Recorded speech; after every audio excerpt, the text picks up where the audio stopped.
Welcome to MG romantic story. नमस्कार दोस्तों, आप सभी का दिल से स्वागत है एमजी रोमांटिक स्टोरी में। यहाँ आपको सिर्फ लंबी लव स्टोरीज ही नहीं बल्कि रोज दिल को छू जाने वाली छोटी छोटी रोमांटिक कहानियाँ, इमोशनल मोमेंट्स और प्यार से भरे एहसास भी पढ़ने को मिलेंगे। अगर आपको सच्चा प्यार, जुनून, तकरार और हैप्पी एंडिंग वाली कहानियाँ पसंद हैं, तो हमारा पेज जरूर फॉलो करें। अब शुरू होती है आज की कहानी। जब एक नकली रिश्ता धीरे धीरे सच्चे प्यार में बदल जाए, तब सबसे बड़ा इम्तिहान मोहब्बत का नहीं, किस्मत का होता है। आर्यन और आरोही ने कॉन्ट्रैक्ट तो साइन कर लिया था, लेकिन उन्हें नहीं पता था कि एक दिन यही कॉन्ट्रैक्ट उनके दिलों की सबसे बड़ी सच्चाई बन जाएगा। मगर जहां प्यार अपनी मंजिल के करीब पहुंचता है, वहीं दुश्मन अपनी सबसे खतरनाक चाल चलने की तैयारी भी कर लेते हैं। आखिर इस बार जीत प्यार की होगी या नफरत की? आइए पढ़ते हैं। एपिसोड 9, दिल की बात आए जुबान पे। ठीक दोपहर के 2 बजे द आर्टिसन कैफे का वही पुराना शांत कोना। बाहर हल्की धूप और मुंबई की ठंडी हवा चल रही थी। आरोही कोना वाली टेबल पर बैठी थी। उसके सामने कॉफी का कप रखा था, पर उसकी नजरें बार बार कैफे के कांच के दरवाजे पर टिक जाती थीं। उसने पीच कलर का सिंपल सूट पहना था और आज उसके चेहरे पर कोई प्रोफेशनल मास्क नहीं था, सिर्फ एक अजीब सी बेचैनी थी। तभी दरवाजे पर घंटी बजी। आर्यन अंदर आया। उसने सफेद कुर्ता और उसके ऊपर वही काली जैकेट पहन रखी थी। उसके चलने के अंदाज में हमेशा की तरह रुतबा था, पर आंखों में एक अनजानी सी हिचकिचाहट साफ झलक रही थी। उसने आकर आरोही के सामने वाली कुर्सी पर बैठकर कहा, सॉरी, ट्रैफिक थोड़ा ज्यादा था। इट्स ओके, आरोही ने नजरें झुकाते हुए कहा। 2 मिनट तक दोनों के बीच गहरी खामोशी छाई रही। कॉफी की स्टीम हवा में घुल रही थी, पर कैफे का माहौल ऐसा था मानो दोनों सांसें भी संभव कर ले रहे हों। आखिरकार आर्यन ने कप उठाया और पूछा, मैसेज किया था तुमने? कोई इमरजेंसी है क्या? ग्रीन टेक लैब या विक्रम को लेकर? आरोही ने गहरी सांस ली, अपनी हथेलियों को आपस में कसकर पकड़ा और सीधे आर्यन की आंखों में देखते हुए कहा, बात काम की नहीं है आर्यन, बात हमारी है। आर्यन के हाथ से कॉफी का कप आधा इंच नीचे रुक गया। उसने धीमी आवाज में पूछा, हमारी मतलब ये कॉन्ट्रैक्ट? आरोही की आवाज में थोड़ी कंपी थी, पर इरादा पक्का था। जब ये शुरू हुआ था तो हमारे बीच सिर्फ शर्तें थीं, ऑफिस रूल्स, डेट्स और 2 महीने की मियाद। लेकिन पिछले कुछ दिनों में, उस आग के हादसे में, हॉस्पिटल में, तुम्हारी फिक्र में, ये सारी शर्तें कब पीछे छूट गईं, मुझे पता ही नहीं चला। आर्यन अपनी जगह पर जैसे पत्थर का हो गया था। उसने धीरे से पूछा, तुम कहना क्या चाहती हो आरोही? मैं ये कहना चाहती हूँ कि अब मैं इस झूठे रिश्ते से थक चुकी हूँ। आरोही की आंखें नम थीं, पर चेहरे पर एक अजीब सा सुकून था। मुझे अब बिजनेस की डील वाला बॉयफ्रेंड नहीं चाहिए आर्यन। मुझे वो इंसान चाहिए जिसने मेरी डायरी की लाइन पढ़ी थी, जिसने अपनी जान की परवाह किए बिना मुझे उस आग से बचाया था। आर्यन का जबड़ा टाइट हो गया। उसने अपनी नजरें चुराते हुए कहा, आरोही, तुम बुली मत करो। मैं आर्यन मेहता हूँ। मेरे दुश्मन बहुत हैं, मेरी जिंदगी खतरे से भरी है। विक्रम वर्मा जैसे लोग मुझे गिराने के लिए किसी भी हद तक जा सकते हैं। कल उसने लैब जलाई है, परसों वो तुम पर हमला कर सकता है।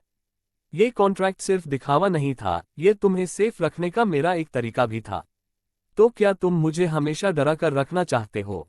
आरोही ने काउंटर किया। उसकी आवाज ऊंची हो गई। क्या प्यार और डर साथ साथ चलते हैं आर्यन? अगर कल को मुझे कुछ हो जाता तो क्या तुम सिर्फ अपने कॉन्ट्रैक्ट के पेपर देखते रहते? नहीं। आर्यन अचानक अपनी कुर्सी से उठ खड़ा हुआ। उसकी आवाज में वो गुस्सा और बेबसी थी जो उसने कभी किसी के सामने नहीं दिखाई थी। मैं पागल हो जाता आरोही। अगर तुम्हें एक खरोंच भी आती तो मैं खुद को कभी माफ नहीं कर पाता। इसीलिए मैं तुमसे दूर भागता हूँ, इसीलिए इस कॉन्ट्रैक्ट के पीछे छिपता हूँ। कैफे के बाकी लोग चौंक कर उनकी तरफ देखने लगे। आर्यन ने अपनी गलती महसूस की और थोड़ा शांत होते हुए वापस बैठ गया।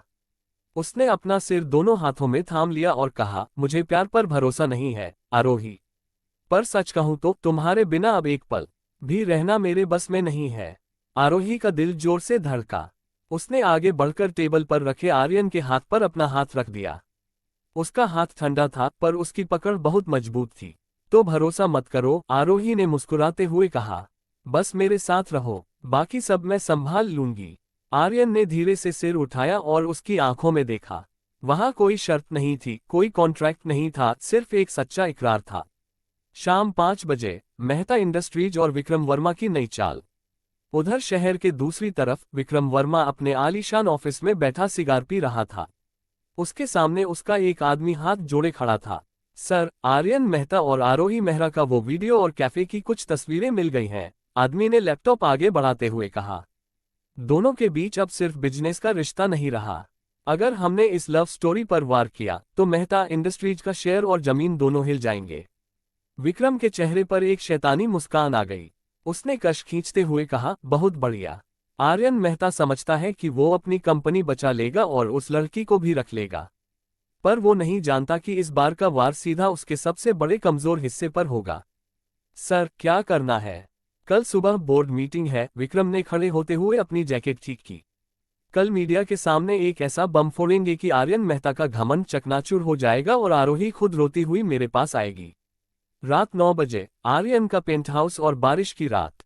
बाहर फिर से झमाझम बारिश शुरू हो चुकी थी। मुंबई की रात भीगी हुई और ठंडी थी। आर्यन की ब्लैक बेंटले आरोही के फ्लैट के नीचे रुकी। दोनों कार के अंदर ही बैठे थे। बारिश की बूंदें कांच पर टप टप कर रही थीं। कल सुबह बोर्ड मीटिंग है, आर्यन ने स्टीयरिंग पर हाथ रखते हुए कहा। उसकी आवाज में अब वो पुराना अक्खड़पन नहीं, बल्कि एक अपनापन था। सबको संभालना होगा। विक्रम कुछ ना कुछ नया षड्यंत्र रचेगा। मैं तैयार हूं। आरोही ने गाड़ी का दरवाजा खोलने से पहले आर्यन की तरफ देखा। अब मैं डरने वाली नहीं हूं, क्योंकि मेरे पास मेरा सबसे बड़ा सपोर्ट सिस्टम है। आर्यन ने हल्का सा मुस्कुराकर उसका हाथ थामा और कहा, कल ऑफिस के बाद एक सरप्राइज है तुम्हारे लिए। इस बार कोई कॉन्ट्रैक्ट नहीं, कोई शर्त नहीं। डन, आरोही ने आंख मारकर कहा और हंसते हुए कार से बाहर निकल आई। छतरी खोलकर बारिश में अपने फ्लैट की तरफ दौड़ पड़ी। आर्यन तब तक उसकी खिड़की की बत्ती जलने का इंतजार करता रहा, जब तक उसका कमरा रोशन नहीं हो गया। उसने अपनी जैकेट की जेब से वही डायरी निकाली जिसके पन्ने पर उसने लिखा था। अगली सुबह सुबह के 9:30, मेहता इंडस्ट्रीज की बोर्डरूम और तूफान से पहले की खामोशियां। मेहता इंडस्ट्रीज का हेडक्वार्टर आज सुबह से ही किसी युद्ध के मैदान जैसा लग रहा था। लॉबी में मीडिया के रिपोर्टर्स का जमावड़ा लगा हुआ था। कैमरों के फ्लैश लगातार चमक रहे थे और हर किसी की जुबान पर बस एक ही सवाल था, क्या ग्रीनटेक लैब के जलने के बाद अब आर्यन मेहता का साम्राज्य रहने वाला है? ठीक 9:25 पर आर्यन मेहता की ब्लैक बेंटले मेन गेट पर रुकी। ड्राइवर ने दरवाजा खोला। आर्यन बाहर आया। उसने हमेशा की तरह प्रीमियम डार्क ग्रे सूट पहन रखा था, कॉलर करे हुए थे और चेहरे पर वो बर्फ जैसी ठंडक थी जो अच्छे अच्छे बिजनेस टायकून के पसीने छुड़ा देती है। उसके साथ उसका पीए और सिक्योरिटी गार्ड्स का एक कड़ा पहरा था। मीडिया ने सवालों की बौछार कर दी। मिस्टर मेहता, क्या ये कंपनी के पतन की शुरुआत है? क्या विक्रम वर्मा के आरोप सच हैं? आर्यन ने एक सेकंड के लिए भी अपनी गर्दन नहीं मोड़ी। उसकी निगाहें बिल्कुल सीधी थीं। उसने भीड़ को चीरते हुए अपनी प्राइवेट लिफ्ट की तरफ कदम बढ़ाए और कुछ ही सेकंड में वो टॉप फ्लोर पर पहुंच गया। उसी समय दूसरी लिफ्ट से आरोही अंदर आए। उसने नेवी ब्लू कलर का फॉर्मल ब्लेजर और ट्राउजर पहन रखा था। उसकी आंखों में कल रात की थकान जरूर थी, लेकिन चाल में एक गजब का आत्मविश्वास था। कल कैफे में जो बातें हुई थी, उन्होंने उसके दिल का सारा डर और दुविधा धो डाली थी। अब वो किसी फेक कॉन्ट्रैक्ट की कैदी नहीं थी, बल्कि अपनी और आर्यन की लड़ाई की बराबर की साझेदार थी। केबिन में पहुंचते ही आर्यन ने लैपटॉप पर कुछ डॉक्यूमेंट्स चेक करते हुए बिना सिर उठाए कहा, समय हो गया है। बोर्डरूम के सभी मेंबर्स आ चुके हैं। विक्रम भी अंदर अपनी गंदी चाल चलने के लिए तैयार बैठा होगा। आरोही ने अपनी फाइल टेबल पर रखी, आगे बढ़कर आर्यन की टेबल पर दोनों हाथ रखे और उसकी आंखों में देखकर मुस्कुराते हुए बोली, डर क्यों रहे हो मिस्टर सीईओ? आज तुम्हारी लीगल टीम के साथ साथ तुम्हारी पर्सनल पार्टनर भी तुम्हारे साथ है। आर्यन ने अपनी पलकें उठाईं। उसके सख्त जबड़े पर एक हल्की सी मुस्कान तैर गई। उसने अपनी कुर्सी पीछे खिसकाए और खड़ा होकर बोला, तुम्हारे साथ होने के बाद डर का तो सवाल ही पैदा नहीं होता, डायरेक्टर मैम। चलो इन गिद्धों को उनकी औकात याद दिलाते हैं। सुबह सुबह के 10 बजे बोर्डरूम का जंग का मैदान और विक्रम वर्मा का वार। मेहता इंडस्ट्रीज का विशाल बोर्डरूम खचाखच भरा हुआ था। बोर्ड के सभी पुराने डायरेक्टर्स, शेयर होल्डर्स और इन्वेस्टर्स अपनी अपनी कुर्सियों पर बैठे थे। माहौल में अजीब सी घुटन और तनाव था। सबसे कोने वाली कुर्सी पर विक्रम वर्मा बैठा था। उसके चेहरे पर एक विजयी मुस्कान थी, मानो वो आज ही इस कंपनी को अपने नाम करने वाला हो। उसके सामने उसकी कंपनी के कुछ पेपर्स रखे थे। जैसे ही दरवाजे खुले, आर्यन मेहता और आरोही अंदर आए। उनके पीछे लीगल हेड और कंपनी के सीनियर एडवाइजर्स थे। आर्यन ने अपनी मुख्य कुर्सी पर बैठकर बिना किसी औपचारिकता के सीधे कड़े शब्दों में कहा, मीटिंग शुरू करते हैं। जिसे जो कहना है बिना समय गंवाए कह सकता है। विक्रम वर्मा अपनी जगह पर खड़ा हुआ। उसने अपनी टाई ठीक की, एक जहरीली हंसी हंसी और पूरी बोर्ड के सामने तंज कसते हुए बोला, वाह मिस्टर मेहता, कल आपकी कंपनी की ग्रीन टेक लैब जलकर खाक हो गई, करोड़ों का नुकसान हो गया और आपके शेयर मार्केट में औंधे मुंह गिर रहे हैं। और आप कह रहे हैं कि बिना समय गंवाए बात करें। जनता और इन्वेस्टर्स जवाब मांग रहे हैं कि क्या मेहता इंडस्ट्रीज अब दिवालिया होने की कगार पर है। बोर्डरूम में कानाफूसी शुरू हो गई। एक डायरेक्टर ने डरते हुए कहा, विक्रम जी सही कह रहे हैं। अगर हमने तुरंत कोई बड़ा कदम नहीं उठाया तो हमारे सारे इन्वेस्टर्स अपना पैसा खींच लेंगे। विक्रम ने मौके का फायदा उठाते हुए अपनी फाइल आगे बढ़ाई और एक बड़ा बम फोड़ा, मेरे पास एक रास्ता है। मेहता इंडस्ट्रीज के ग्रीन टेक प्रोजेक्ट का 51% शेयर अगर मेरी कंपनी टेक ओवर कर ले तो मैं इस डूबते जहाज को बचा सकता हूं। वरना कल सुबह तक कंपनी के बैंक अकाउंट सील होने की नौबत आ जाएगी। पूरी मीटिंग में सन्नाटा छा गया। सब लोग आर्यन की तरफ देखने लगे। सबकी नजरें इस बात पर टिकी थी कि अब आर्यन का क्या रिएक्शन होगा। आर्यन का चेहरा गुस्से से लाल हो चुका था। उसकी मुट्ठियां टेबल के नीचे कस चुकी थीं। वो कुछ बोलता उससे पहले ही आरोही अपनी कुर्सी से खड़ी हो गई। आरोही ने अपनी फाइल खोली, एक कड़क और साफ आवाज में पूरे बोर्डरूम को संबोधित करते हुए कहा, मिस्टर विक्रम वर्मा, सपने देखना अच्छी बात है लेकिन ख्याली पुलाव पकाना बुद्धिमानी नहीं होती। विक्रम ने हंसकर उसे देखा, ओह, तो क्या अब इस बड़ी कंपनी के फैसले एक फेक गर्लफ्रेंड कॉन्ट्रैक्ट वाली लड़की लेगी। इस बात पर बोर्डरूम में कुछ लोगों ने हंसने की कोशिश की, लेकिन अगले ही पल आर्यन ने इतनी जोर से अपना हाथ टेबल पर मारा कि पूरा कमरा गूंज उठा। उसकी आंखों में अंगारे दहक रहे थे। उसने अपनी कुर्सी पीछे धकेली और विक्रम के ठीक सामने आकर खड़ा हो गया। अपनी जुबान संभालो विक्रम, आर्यन की आवाज किसी गरजते हुए तूफान जैसी थी। वो इस कंपनी की डायरेक्टर है और उसकी इज्जत इस कमरे का हर शख्स करेगा, वरना इस दरवाजे से बाहर कैसे जाना है, ये रास्ता मैं अच्छी तरह दिखाता हूँ। विक्रम थोड़ा झेप गया पर अपनी अकड़ दिखाते हुए बोला, शेयर और प्रूफ की बात करो मेहता। हवा में धमकियां देने से कंपनी नहीं चलती। तुम्हारे पास लैब रीस्टार्ट करने के लिए फंड्स कहां से आएंगे। आरोही ने मुस्कुराते हुए अपनी फाइल का एक पेपर निकाला और बोर्ड के सामने रख दिया। फंड्स की चिंता आप मत कीजिए मिस्टर वर्मा, हमारे पास इंटरनेशनल बैंक का नया अप्रूवल आ चुका है और साथ ही हमारी इन हाउस टेक्नोलॉजी का जो बैकअप डेटा था वो पूरी तरह सुरक्षित है। ग्रीन टेक लैब सिर्फ जली है, हमारा विजन नहीं। आरोही ने एक एक शब्द पर जोर देते हुए आगे कहा, और रही बात सुरक्षा की, तो आज ही हमारी लीगल टीम ने साइबर सेल और लोकल पुलिस के साथ मिलकर उस इंसान के खिलाफ सबूत जुटा लिए हैं जिसने लैब में आग लगवाई थी। वो इंसान बहुत जल्द बेनकाब होने वाला है और हो सकता है कि वो इस वक्त इसी कमरे में बैठा हो। विक्रम का चेहरा एक पल के लिए पीला पड़ गया। उसने अपनी नजरें चुराई और झल्लाते हुए कहा, बकवास है ये सब। मैं इन झूठी धमकियों से डरने वाला नहीं हूं। देखता हूं तुम लोग कैसे इस प्रोजेक्ट को बचाते हो। विक्रम गुस्से में अपनी फाइल समेटकर बिना कुछ कहे बोर्डरूम से बाहर निकल गया। उसके जाते ही कमरे का तनाव थोड़ा कम हुआ। आर्यन ने मुड़कर आरोही की तरफ देखा। उसकी आंखों में इस बार डर या शक नहीं था, बल्कि एक ऐसा सम्मान और प्यार था जिसे शब्दों में बयान करना नामुमकिन था। बोर्ड के सदस्यों ने राहत की सांस ली और मीटिंग खत्म हो गई।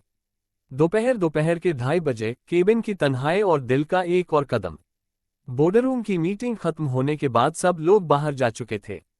आर्यन और आरोही दोनों अपने केबिन में थे। केबिन का दरवाजा अंदर से बंद था। बड़ी ई की ठंडी हवा चल रही थी, लेकिन दोनों के बीच का माहौल काफी गर्म और भावुक था। आर्यन अपनी लेदर की चेयर पर बैठा था। उसने अपने दोनों हाथों से अपना चेहरा ढक रखा था। आरोही चलकर उसकी टेबल के पास आए। उसने धीरे से अपना हाथ आर्यन के कंधे पर रखा और प्यार से फुसफुसाए, क्या हुआ मिस्टर सीईओ? अब किस बात की टेंशन है? विक्रम तो उल्टे पैर भाग गया। आर्यन ने अपना चेहरा उठाया। उसकी आंखें लाल थीं। उसने आरोही का हाथ अपनी हथेली में खींच लिया और भारी आवाज में बोला, मुझे टेंशन इस बात की नहीं है कि विक्रम क्या करेगा। मुझे टेंशन इस बात की है कि जब वो तुम पर वार करता है तो मेरी सांसें क्यों रुक जाती हैं। आरोही का दिल एक पल के लिए थम गया। उसने कभी आर्यन को इतने संवेदनशील रूप में नहीं देखा था। मैं तुम्हें खोना नहीं चाहता आरोही, आर्यन की आवाज में एक अजीब सी लाचारी और शिद्दत थी। जब मैंने तुम्हें वो आग के गोले के पास देखा था तो मुझे लगा था कि मेरी दुनिया खत्म हो रही है। ये जो कॉन्ट्रैक्ट हमने साइन किया था ना, ये जिंदगी की सबसे बड़ी गलती थी, क्योंकि इसने मुझे डराकर रखा कि मैं तुमसे अपने दिल की बात न कह सकूं। आरोही की आंखों में खुशी के आंसू छलक आए। उसने अपना दूसरा हाथ भी आर्यन के गाल पर रखा और मुस्कुराते हुए कहा, तो फिर किसने रोका है तुम्हें? खत्म कर दो इस कॉन्ट्रैक्ट को। आर्यन अपनी कुर्सी से उठा। उसकी लंबाई और रुतबे के आगे आरोही थोड़ी छोटी पड़ रही थी। आर्यन ने धीरे से अपना एक हाथ उसकी कमर पर रखा और उसे अपनी बाहों के करीब खींच लिया। दोनों के बीच की दूरी पूरी तरह खत्म हो चुकी थी। कॉन्ट्रैक्ट खत्म, आर्यन ने उसके बिल्कुल पास झुककर कहा। उसकी सांसें आरोही के चेहरे को छू रही थीं। आज से कोई शर्तें नहीं, कोई नियम नहीं, सिर्फ तुम और मैं। बाहर खिड़की से तेज धूप आ रही थी, लेकिन केबिन के अंदर का वो पल दुनिया की हर ठंड और डर को पिघला देने के लिए काफी था। आरोही ने अपनी आंखें बंद कर लीं और धीरे से अपना सिर आर्यन के सीने पर टिका दिया। उसके दिल की धड़कनें साफ सुनाई दे रही थीं, बिल्कुल एक जैसी, एक सुर में। शाम के 6 बजे, सरप्राइज ड्राइव और मरीन ड्राइव की शाम। शाम ढलते ढलते मुंबई का मौसम और भी सुहाना हो गया था। हल्की हल्की ठंडी हवा चल रही थी। आर्यन ने आज ऑफिस जल्दी बंद करवा दिया था। उसकी ब्लैक बेंटले इस वक्त मरीन ड्राइव के किनारे खामोशी से खड़ी थी। दोनों कार की छत के पास खड़े होकर समंदर की लहरों को देख रहे थे। आसमान में गुलाबी और नीले रंग की खूबसूरत छटा फैली हुई थी। याद है? आर्यन ने अपनी पॉकेट में हाथ डालते हुए पूछा।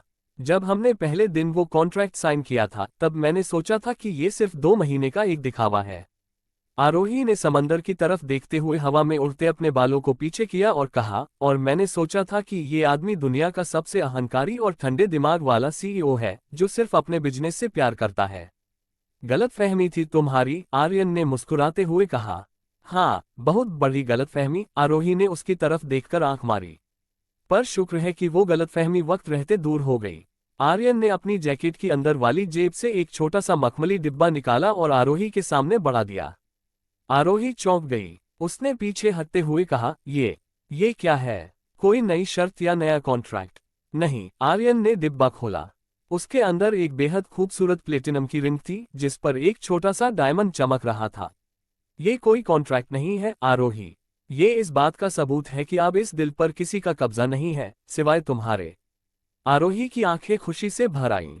उसने बिना एक पल गंवाए अपना हाथ आगे बढ़ा दिया। आर्यन ने धीरे से वो अंगूठी उसकी उंगली में पहना दी। उंगली में अंगूठी जाते ही दोनों के चेहरे पर जो मुस्कान आई, वो किसी भी बिजनेस की सबसे बड़ी जीत से ज्यादा कीमती थी। अचानक दूर से विक्रम वर्मा की एक नीले रंग की कार उधर से गुजरी। विक्रम ने कार के शीशे से बाहर देखकर उन्हें घूरा। उसके चेहरे पर नफरत और गुस्से की इंतहा थी। उसने दांत पीसते हुए खुद से कहा, हंस लो आर्यन मेहता, जितनी खुशी मनानी है मना लो। कल सुबह का सूरज तुम्हारी इस लव स्टोरी की आखिरी सुबह होगी। लेकिन मरीन ड्राइव की इस ठंडी शाम में, समंदर की लहरों के शोर में, विक्रम की वो गंदी साजिश कहीं पीछे छूट गई थी। आर्यन ने आरोही का हाथ अपने हाथ में कसकर पकड़ लिया और दोनों समंदर की तरफ देखते हुए आगे बढ़ गए। अगली सुबह के 8:30, मेहता मैंशन का सन्नाटा और अनहोनों की आहट। मुंबई की सुबह हमेशा की तरह तेज और भागदौड़ भरी थी, लेकिन मेहता मैंशन के बड़े से डाइनिंग हॉल में आज एक अजीब सा सन्नाटा पसरा हुआ था। आर्यन अपनी ब्लैक कॉफी का मग हाथ में लिए खिड़की के पास खड़ा था। बाहर धूप खिल चुकी थी, पर उसके मन में एक अज्ञात बेचैनी तैर रही थी। कल रात मरीन ड्राइव पर विक्रम वर्मा की वो जलती हुई नजरें और उसकी नीली कार उसे बार बार याद आ रही थी। वो जानता था कि विक्रम इतनी आसानी से हार मानने वाला इंसान नहीं है। वो घायल सांप की तरह है, जो छुपकर सबसे खतरनाक वार करने की फिराक में रहता है। तभी उसका फोन वाइब्रेट हुआ। स्क्रीन पर आरोही का नाम चमक रहा था। आर्यन ने तुरंत कॉल रिसीव किया। गुड मॉर्निंग, घर से निकल गई क्या? दूसरी तरफ से आरोही की हंसती हुई आवाज आई, गुड मॉर्निंग मिस्टर सीईओ। इतनी सुबह सुबह पुलिस वाले की तरह पूछताछ क्यों कर रहे हो? बस निकलने ही वाली थी। आज ग्रीन टेक लैब का नया सेटअप देखने जाना है ना, भूलो मत। आर्यन के चेहरे पर एक सुकून भरी मुस्कान आ गई, हालांकि उसकी आवाज अभी भी गंभीर थी। भूला नहीं हूं। बस एक बात का ध्यान रखना, आज ऑफिस या लैब पहुंचते ही सीधे मेरे केबिन में आना। अकेले कहीं मत घूमना। अरे बाबा, समझ गई। तुम्हारी वो सिक्योरिटी वाली टीम वैसे ही मेरे पीछे साए की तरह चलती है, अकेले रहने ही कहाँ देती है, आरोही ने मजाक करते हुए कहा। चलो, मिलती हूँ आधे घंटे में। फोन कट गया, लेकिन आर्यन के दिल की धड़कनें नॉर्मल नहीं हो रही थीं। उसने अपना फोन कोट की जेब में रखा और गाड़ी की चाबी उठाई। सुबह सुबह के 10 बजे मेहता इंडस्ट्रीज और विक्रम वर्मा का आखिरी दांव। ठीक 10 बजे मेहता इंडस्ट्रीज की लॉबी में एक अजीब सा हंगामा शुरू हो गया। कुछ मीडिया वाले और 2 पुलिस अधिकारी सीधे रिसेप्शन पर पहुंच गए। उनके हाथों में कुछ सरकारी नोटिस थे। रिसेप्शनिस्ट ने घबराते हुए तुरंत आर्यन के पीए को इन्फॉर्म किया। पीए भागते हुए टॉप फ्लोर पर पहुंचा और सीधे आर्यन के केबिन का दरवाजा खटखटाया। आर्यन और आरोही उस वक्त ग्रीन टेक लैब के नए ब्लूप्रिंट्स पर चर्चा कर रहे थे। दरवाजा खुला देखकर आर्यन ने कड़क आवाज में पूछा, क्या है? बिना परमिशन अंदर आने की तमीज भूल गए हो क्या? पीए की सांसें फूल रही थीं। सर, नीचे नीचे पुलिस आई है, साथ में कुछ रेवेन्यू डिपार्टमेंट के अधिकारी भी हैं। उनका कहना है कि ग्रीन टेक लैब की जो जमीन है उसके कागजात फर्जी हैं और उस पर इलीगल कब्जा है। ये सुनते ही आरोही के हाथ से पेंसिल छूटकर टेबल पर गिर गई। फर्जी? ये कैसे हो सकता है? वो जमीन पूरी तरह से लीगल है। आर्यन का चेहरा एक पल में बर्फ जैसा ठंडा हो गया। उसकी आंखों में खून उतर आया। वो समझ गया कि विक्रम वर्मा ने असली वार कहाँ किया है, वो जमीन और लीगल अप्रूवल जो कंपनी की जान थे। चलो, आर्यन ने अपनी आवाज में बिना किसी कंपकंपी के कहा और तेजी से केबिन से बाहर निकल गया। आरोही भी उसके पीछे पीछे दौड़ पड़ी। सुबह सुबह के 10:15 लॉबी का ड्रामा और विक्रम का पर्दाफाश। जब आर्यन और आरोही नीचे लॉबी में पहुंचे तो वहां भारी भीड़ जमा हो चुकी थी। कैमरों के फ्लैश धड़ाधड़ चमक रहे थे। पुलिस इंस्पेक्टर ने आगे बढ़कर आर्यन को एक नोटिस थमाया। मिस्टर आर्यन मेहता, आपके खिलाफ ग्रीन टेक लैब की जमीन के अवैध अधिग्रहण और जाली दस्तावेज तैयार करने की शिकायत दर्ज की गई है। हमें इस मामले की तुरंत जांच करनी होगी, इंस्पेक्टर ने गंभीर आवाज में कहा। भीड़ के पीछे से एक जानी पहचानी और जहरीली हंसी गूंजी। विक्रम वर्मा अपनी पूरी लीगल टीम के साथ आगे आया। उसके चेहरे पर जीत का अहंकार साफ झलक रहा था। उसने तंज कसते हुए कहा, ओह मिस्टर मेहता, क्या हुआ? कल रात तो आप बड़ी बड़ी बातें कर रहे थे कि कोई प्रोजेक्ट को हाथ नहीं लगा सकता। जमीन ही पैरों के नीचे से निकल गई तो लैब कहाँ बनाओगे? आर्यन ने एक भी शब्द बोले बिना विक्रम की तरफ देखा। उसकी वो खामोशी विक्रम के सीने पर किसी खंजर की तरह चुभी। आर्यन आगे बढ़ा, विक्रम के ठीक सामने जाकर रुक गया। उसकी लंबाई और गुस्से के आगे विक्रम के कदम पीछे हट गए। आर्यन ने अपनी सख्त और भारी आवाज में कहा, विक्रम, तुम ये भूल गए कि कचरे में फेंके गए कागजों को रिसाइकिल करना मेहता इंडस्ट्रीज अच्छे से जानती है। तभी लॉबी के मेन गेट पर एक और गाड़ी आकर रुकी। कार से एक सीनियर आईएएस अधिकारी और एक जाने माने साइबर सेल कमिश्नर बाहर निकले। उनके हाथ में कुछ फाइलें थीं। विक्रम की मुस्कान एक सेकंड में फीकी पड़ गई। उसके माथे पर पसीना आ गया। कमिश्नर साहब सीधे आर्यन के पास आए, हाथ मिलाया और माइक के सामने जोर से बोले, मिस्टर विक्रम वर्मा, आपने जो शिकायत दर्ज कराई है वो पूरी तरह से फर्जी और बेबुनियाद है। हमारी जांच में ये साबित हो चुका है कि लैब की जमीन के सारे लीगल डॉक्यूमेंट्स बिल्कुल सही हैं। और इसके विपरीत, कमिश्नर ने मुड़कर विक्रम की तरफ देखा। उस रात ग्रीन टेक लैब में जो आग लगी थी उसके सीसीटीवी फुटेज और साइबर एविडेंस हमारे हाथ लग चुके हैं। ये आग किसी शॉर्ट सर्किट से नहीं बल्कि विक्रम वर्मा के आदमियों द्वारा रची गई एक आपराधिक साजिश थी। पूरे हॉल में सन्नाटा छा गया। मीडिया के कैमरे तुरंत घूमकर विक्रम वर्मा पर फोकस हो गए। रिपोर्टर चिल्लाने लगे, मिस्टर वर्मा, क्या ये सच है? क्या आपने लैब में आग लगवाई थी? विक्रम का रंग उड़ चुका था। उसने बौखलाकर कहा, ये सब झूठ है। ये लोग झूठे सबूत बना रहे हैं। पुलिस इंस्पेक्टर ने आगे बढ़कर विक्रम के दोनों हाथों में हथकड़ी पहना दी और कड़क आवाज में कहा, विक्रम वर्मा, आपको सरकारी संपत्ति को नुकसान पहुंचाने, धोखाधड़ी और जानलेवा साजिश रचने के आरोप में गिरफ्तार किया जाता है। दोपहर के 1 बजे, जीत का सुकून और केबिन की खामोश रातें। पुलिस विक्रम वर्मा को घसीटते हुए बाहर ले गई। मीडिया और भीड़ छंट चुकी थी। मेहता इंडस्ट्रीज की लॉबी में एक बार फिर से शांति छा गई, लेकिन इस बार ये शांति डर की नहीं बल्कि जीत की थी। केबिन में लौटकर आर्यन अपनी लेदर चेयर पर बैठ गया। उसने राहत की एक लंबी सांस ली। आरोही उसके पास आए, उसकी टेबल पर दोनों हाथ रखे और मुस्कुराते हुए बोली, मान गए मिस्टर सीईओ। तुम्हारी चालें विक्रम से 10 कदम आगे निकलती हैं। आर्यन ने अपनी कुर्सी को थोड़ा घुमाया, अपना एक हाथ आरोही की कमर पर रखा और उसे अपनी तरफ खींचते हुए कहा, चालें तो मेरी हमेशा सही होती हैं, बस शर्त यह है कि उस खेल में तुम मेरे साथ होनी चाहिए। आरोही ने प्यार से उसकी आंखों में देखा। आज उस आंखों में कोई अहंकार नहीं था, सिर्फ एक गहरा अपनापन और सुकून था।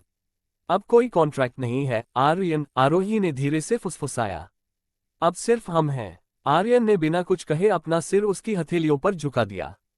बाहर मुंबई की धूप पूरी तरह खिल चुकी थी, एक ऐसी नई सुबह जो किसी डर या धोखे के बिना सिर्फ और सिर्फ सच्चे प्यार की रोशनी में चमक रही थी। अगली सुबह सुबह के 11 बजे ग्रीन टेक लैब का पुनर्निर्माण और नई शुरुआत। मुंबई की सुबह इस बार एक अलग ही उम्मीद और ऊर्जा लेकर आई थी। मेहता इंडस्ट्रीज के ग्राउंड फ्लोर पर स्थित ग्रीन टेक लैब के बाहर आज किसी जश्न का सा माहौल था। जली हुई दीवारों को फ्रेश पेंट से चमका दिया गया था, टूटी हुई मशीनें हट चुकी थीं और उनकी जगह अत्याधुनिक तकनीक वाले नए सवज और टूल्स आ चुके थे। आरोही ने आज क्रीम और लाइट ग्रीन कलर का एक खूबसूरत सा फॉर्मल सूट पहन रखा था। उसके चेहरे पर जो चमक थी वो किसी भी मेकअप की मोहताज नहीं थी। वो अपनी टीम के साथ मिलकर नए सिस्टम्स की टेस्टिंग कर रही थी। तभी लिफ्ट का दरवाजा खुला। आर्यन अंदर आया। उसने हमेशा की तरह डार्क सूट पहना था, पर आज उसके गले की टाई थोड़ी ढीली थी और चेहरे पर वो सख्त बिजनेस वाली शिकन गायब थी। उसके हाथ में कॉफी के 2 कप थे। वह सीधा लैब के अंदर आया और भीड़ के बीच से होते हुए सीधे आरोही के पास पहुंचा। उसने एक कप आगे बढ़ाते हुए कहा, डिफेंस मिनिस्टर मैम, थोड़ा ब्रेक ले लीजिए, वरना लैब शुरू होने से पहले आप खुद ही शॉर्ट सर्किट हो जाएंगी। आरोही ने मुड़कर देखा, हंसते हुए कॉफी का कप लिया और कहा, अरे मिस्टर सीईओ, आपको यहाँ आने की क्या जरूरत थी? अपनी केबिन में बैठकर फाइलें चेक कीजिए ना। फाइलें तो जिंदगी भर चेक करनी है। आर्यन ने लैब की नई दीवारों पर नजर दौड़ाई, जहां हर तरफ प्रोग्रेस के चार्ट टंगे थे। लेकिन जो नजारा यहाँ है वो मेरे केबिन में कहाँ मिलेगा? विक्रम के जेल जाने के बाद आज पहली बार ऐसा लग रहा है कि मेहता इंडस्ट्रीज ने सच में सांस ली है। आरोही ने कॉफी का एक घूंट लिया और गंभीर होकर बोली, सच कहूं तो अभी भी विश्वास नहीं होता कि वो सब कल ही खत्म हो गया। विक्रम की वो साजिश, वो आग, ऐसा लगता है जैसे कोई डरावना सपना था जो सुबह होते ही गायब हो गया। आर्यन ने अपना हाथ बढ़ाया और आरोही के हाथ पर अपना हाथ रखकर उसे कस लिया। उसकी आंखों में एक अटूट भरोसा था, सपने सच भी होते हैं आरोही। बस शर्त यह है कि उन्हें देखने वाला इंसान सही होना चाहिए, और मेरे लिए वो इंसान तुम हो।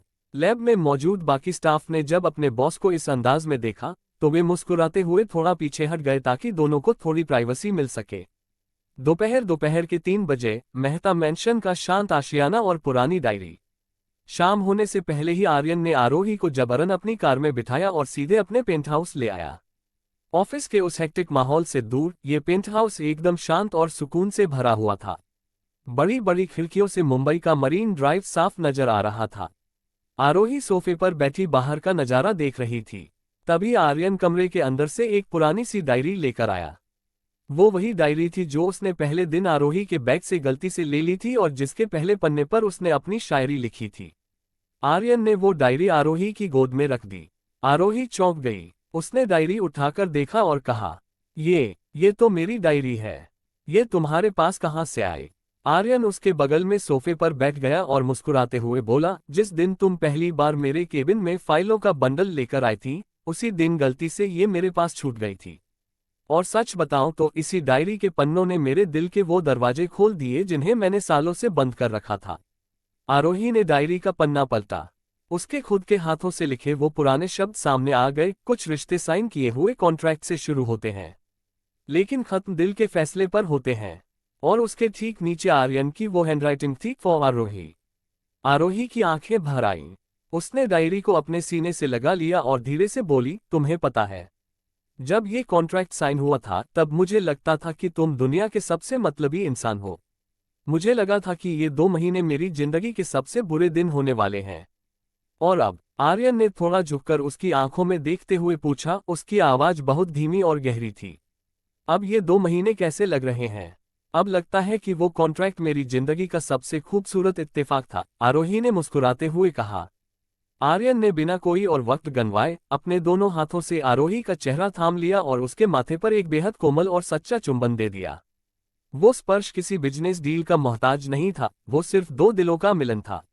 रात के 9 बजे, बालकनी की चांदनी रात और हमेशा का वादा। रात गहरी हो चुकी थी। मुंबई की चमचमाती लाइट समंदर के पानी पर ऐसे लग रहा था जैसे किसी ने हीरे बिखेर दिए हों। आर्यन और आरोही पेंट हाउस की खुली बालकनी में खड़े थे। ठंडी हवा दोनों के बालों को उड़ा रही थी। आर्यन ने पीछे से आकर आरोही को अपनी बाहों में भर लिया। आरोही ने अपना सिर उसके कंधे पर टिका दिया। एक बात पूछूं? आरोही ने आसमान के तारों की तरफ देखते हुए पूछा। पूछो, आर्यन ने अपनी ठुड्डी उसके कंधे पर टिकाते हुए कहा। अगर वो कॉन्ट्रैक्ट सच में 2 महीने बाद खत्म हो जाता और मैं सच में अपनी जिद पर अड़कर चली जाती, तो क्या तुम मुझे रोकते? आर्यन ने अपनी बाहों की पकड़ थोड़ी और मजबूत कर ली, जैसे वो उसे कभी जाने नहीं देना चाहता था। उसने कान के पास आकर फुसफुसाया, कॉन्ट्रैक्ट चाहे किसी भी पेपर पर साइन हुआ हो, आरोही, लेकिन मेरी जिंदगी का परमानेंट एग्रीमेंट सिर्फ तुम्हारे साथ हुआ है। तुम्हें रोकने के लिए मुझे किसी कॉन्ट्रैक्ट की जरूरत नहीं थी, मेरा दिल ही काफी था। आरोही ने मुस्कुराकर अपना हाथ आर्यन के हाथों के ऊपर रख दिया। उसने आसमान की तरफ देखकर मन ही मन भगवान को शुक्रिया कहा कि वो फेक रिलेशनशिप वाला कॉन्ट्रैक्ट कभी खत्म नहीं हुआ, बल्कि एक ऐसे बंधन में बदल गया जिसकी कोई मियाद नहीं थी।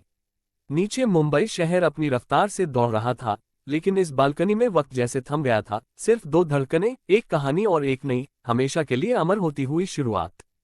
शाम के 5:30, ऑफिस की कैंटीन और थोड़ी राहत भरी फुसफुसाहटें। मेहता इंडस्ट्रीज की कॉर्पोरेट कैंटीन में आज शाम का माहौल काफी हल्का और खुशनुमा था। ग्रीन टेक लैब के नए सेटअप के सफलतापूर्वक चालू होने और विक्रम वर्मा के जेल जाने के बाद पूरी कंपनी के कर्मचारियों के चेहरों पर एक नई चमक और सुकून था। आरोही अपनी टीम के कुछ सीनियर इंजीनियर्स के साथ एक कॉर्नर टेबल पर बैठी थी। उसने अपनी कड़क अदरक वाली चाय का एक घूंट लिया और राहत की सांस छोड़ी। मैम, सच कहें तो पिछले कुछ दिन ऐसे लग रहे थे जैसे किसी हॉरर मूवी का हिस्सा हो, लैब के एक जूनियर इंजीनियर ने हंसते हुए कहा। लेकिन जिस तरह से सर ने उस पूरी सिचुएशन को संभाला और फिर आपने, वाकई कमाल था, आरोही ने मुस्कुराते हुए कहा। जीत किसी एक इंसान की नहीं होती, टीम की होती है। और हाँ, अब डरावनी फिल्में बंद करो और अपनी अपनी प्रोजेक्ट फाइल्स पर ध्यान दो। तभी कैंटीन के शीशे के दरवाजे पर एक परछाई पड़ी। पूरी कैंटीन में एक सेकंड के लिए सन्नाटा छा गया। आर्यन मेहता अपनी ब्लैक शर्ट की आस्तीन को कोहनी तक मोड़े हुए हाथ में एक ब्लैक फोल्डर लिए कैंटीन के अंदर दाखिल हुआ। उसकी नजरें सीधा आरोही पर टिकी थीं। उसने आज सुबह से अपने केबिन में किसी को घुसने नहीं दिया था और अब सीधे कैंटीन में आ धमका था। इंजीनियरों ने तुरंत अपनी कुर्सियां थोड़ी पीछे खिसकाईं और कहा, हम जरा लैब की तरफ चलते हैं। और पलक झपकते ही पूरी टेबल खाली हो गई। शाम के 6 बजे, केबिन की प्राइवेसी और नया ट्विस्ट। आर्यन सीधे आरोही के पास आया, उसका हाथ पकड़ा और बिना एक शब्द बोले उसे खींचते हुए अपने प्राइवेट केबिन की तरफ ले गया। केबिन का दरवाजा बंद होते ही आरोही ने अपना हाथ छुड़ाया और थोड़ा नाराज होने की एक्टिंग करते हुए बोली, यह क्या तरीका है मिस्टर सीईओ? पूरी कंपनी के सामने मेरे जूनियर्स के बीच से इस तरह घसीटते हुए ले आए। लोग क्या कहेंगे? आर्यन ने दरवाजा अंदर से लॉक किया, पलटकर आरोही के करीब आया और उसके दोनों हाथों को अपनी गिरफ्त में लेते हुए मुस्कुराया। लोग वही कहेंगे जो सच है कि एक सीईओ अपनी डायरेक्टर के बिना 1 मिनट भी जिंदा नहीं रह सकता। आरोही का दिल जोर से धड़का, पर उसने अपनी जिद बनाए रखते हुए कहा, बड़ी जल्दी पिघल रहे हो मिस्टर कॉन्ट्रैक्ट। सुबह से तुमने मेरा खून पिया हुआ है फाइलों के चक्कर में, और अब रोमांटिक बातें अभी शुरू कहाँ हुई हैं? आर्यन की आंखों में एक शरारती चमक थी। उसने अपनी पॉकेट से एक छोटा सा लिफाफा निकाला और आरोही के सामने रख दिया। ये देखो, यह क्या है? आरोही ने चौंक कर पूछा। इसे खोलकर खुद देख लो, आर्यन ने कहा।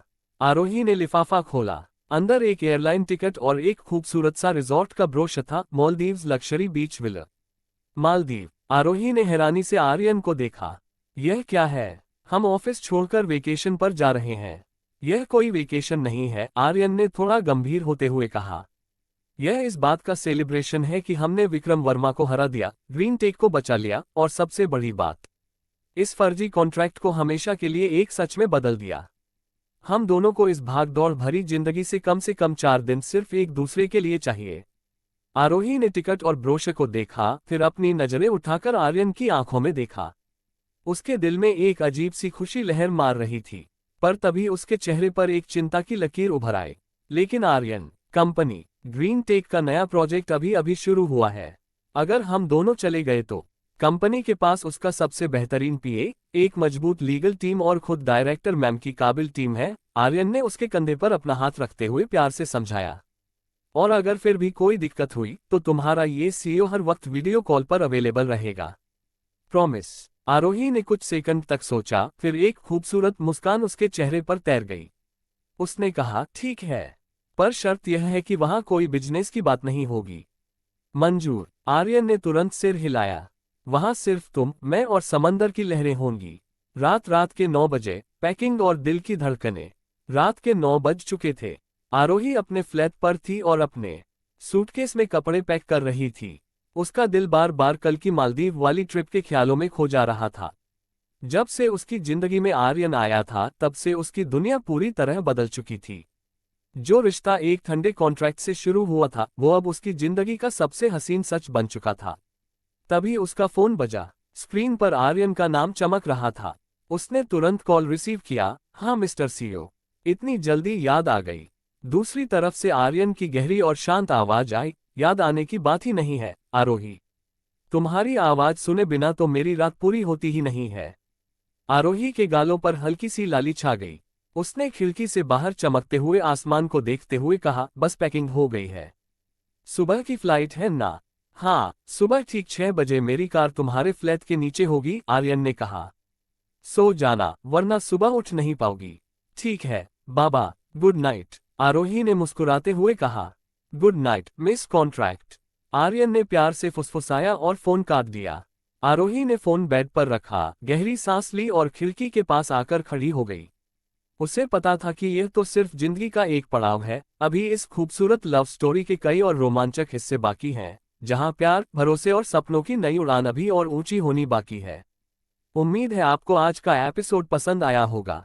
अगर कहानी ने आपके दिल को छुआ हो तो इसे लाइक करें, अपने दोस्तों के साथ शेयर करें और कमेंट में जरूर बताएं कि आपको आर्यन और आरोही की जोड़ी कैसी लगती है। और अगर आपने अभी तक एमजी रोमांटिक स्टोरी को फॉलो नहीं किया है तो अभी फॉलो कर लीजिए, क्योंकि यहाँ हर दिन आपको नई रोमांटिक स्टोरीज, छोटे छोटे लव मोमेंट्स और दिल छू लेने वाले एपिसोड पढ़ने को मिलेंगे। मिलते हैं अगले एपिसोड में, जहां प्यार की राह में आने वाला नया तूफान आर्यन और आरोही की जिंदगी को फिर से बदलने वाला है। तब तक मुस्कुराते रहिए और प्यार पर भरोसा बनाए रखिए।